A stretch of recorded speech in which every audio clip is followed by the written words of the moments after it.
Hey, what's going on, guys? It's Turin here with another Warhammer Total War Live BattleCast. In this particular game, we are going to play the Beastmen against Bretonnia, so definitely should be a good time. We're going to get Morker, the Shadowgave, again, just an MVP here. He's going to have the Spirit Essence of Chaos, as well as the Staff of Ruinous Corruption. So we're also going to get a Gorbel, and then, of course, in the, probably because we're going to see a Peasant Blob of some sort, and even if it is a Cav build, the Flock of Doom is just so good. So we're going to get this guy, we're going to get rid of these abilities here, here, and here, and just keep Flock of Doom. So I had been experimenting a little bit with the Ember Spear, and it feels like sometimes it does a ton of damage, and sometimes it just does none. It's very strange, so I need to probably look into that and test it a little bit more. So we do have, this is kind of our heroic unit group. As far as our front line goes, we're going to go with the quote-unquote high-tier front line for the Beastmen. We're going to get a line of Gore Herds here. They're going to do pretty well against Peasants. They have a nice little charge bonus, but again, he's probably just going to have Polearms who do have the charge defense against all, and I mean, I suppose the Peasants do also, so. As far as Cav, we need to be able to deal with King Lewin and those dives and all those other kind of funny business, so we're going to get the Chaos Warhounds. So right now, we have the two Centaurs and the Warhounds. They can pretty much deal with, I mean, Grail Knights will obviously overpower them, just straight up, but if you support them with a Gorbel and Flocks of Doom and other things like that, they can do pretty well against the Bretonnian Cav. So on top of that, it's tempting to get Minotaurs with great weapons because they do very, very well against King Lewin and all those kind of troops, but on that same note, they can really, really get focused down by Peasant Bowmen, like hardcore. So the shielded ones are pretty good. They do have silver shields. It's funny how like Norgrimling's Ironbreakers don't have silver shields, but these Minotaurs, just these forest beasts, have them. It's always been a little bit perplexing. Harpies might be okay here.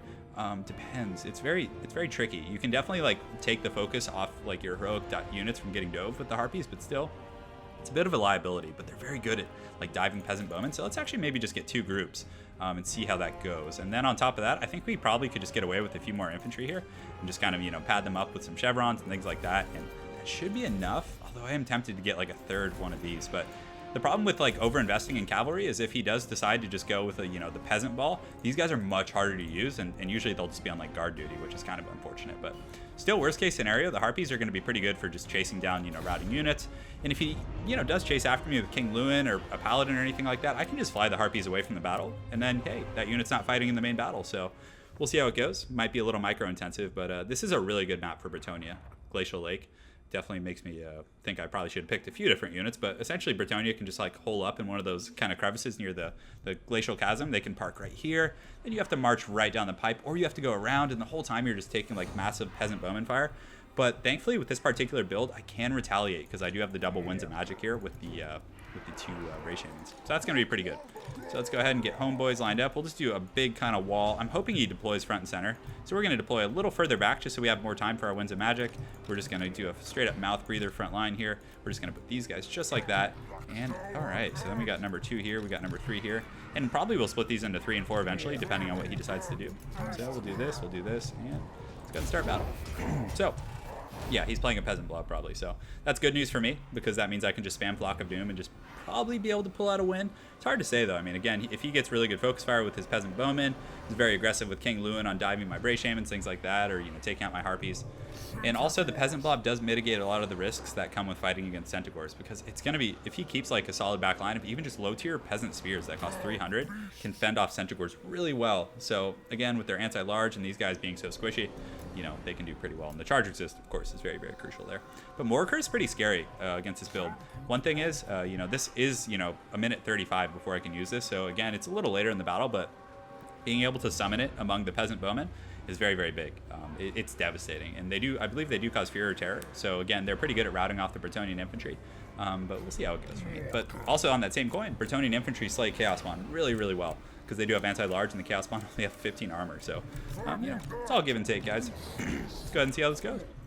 So he deploys in a pretty friendly fashion, so I can go ahead and just advance on him. Actually, let's wait a second and see what he has. So he's got Mounted Yeoman, which is interesting. He's got Knights of the Realm, Mounted Yeoman, Knights of the Realm. So very cool build. Very eager to see how he plays it. He's got some trebuchets, so, again, I'm going to try and overload here and just apply some pressure to this particular flank. I can just sick the Harpies on those Yeomen, and they will dumpster them pretty hard. So he does have the trebuchets coming. He might try and come around this way. So I could like split them into 2 groups and deal with both threats, but I think I want to overpower over here because, oh yeah, this is a harder angle to go because if I go up and around this way, he's going to be able to literally just put like a group of spears here and I wouldn't be able to do anything. I would just be stuck. have to run all the way back around. But if I just like try and swarm over here on these guys, he's going to be in some trouble for sure. So let's go ahead here. In worst case, I just attach like a group of Gorbles or infantry, because mounted yeomen aren't really going to do anything.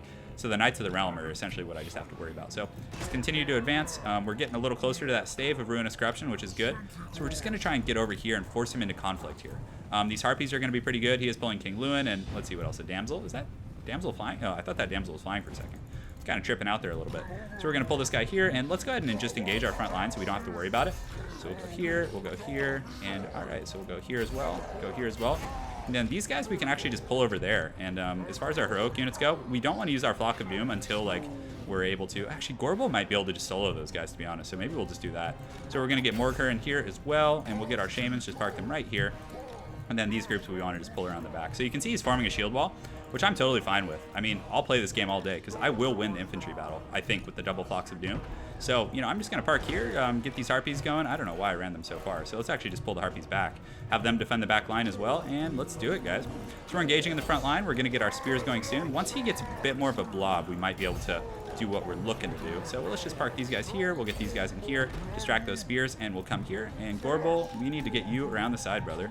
So we're going to get you guys a little bit tighter in here, and he is getting this group here. So we're actually just going to sick a group of Harpies on those guys, and let's go ahead and use Gorbel on those Knights of the Realm. So we'll go ahead and use the abilities, and Morgher will use the Apocalyptic Visions, and we're good. So he's getting those spears around, so we're just going to keep like being annoying in the back line, trying to pressure the best we can. And Gorbel's going to get in here and do pretty good, so I think it's time to use a Flock of Doom. So we're going to wait right here, and we got a nice like pocket of troops right here. We're going to use that ability here. We're going to use that Arcane Conduit. Thank you guys for reminding me, by the way. And we're going to use the Flock of Doom here. So very good. So we're pressuring the back line. We're doing our thing. And if he just, I can probably run through and get to his archers if he's not careful. The Harpies are engaged here. We were able to like get a nice dive on his cav here. And Gorbel, of course, is doing his job. So we get good engagement there. So we're going to engage probably and then just pull out. And, you know, I don't mind him wasting his time there. So we're doing pretty well in the front line. So Morgher, we need to use that Staff of Ruinous Corruption right here. So now it's time, guys. It's freaking Judgment time.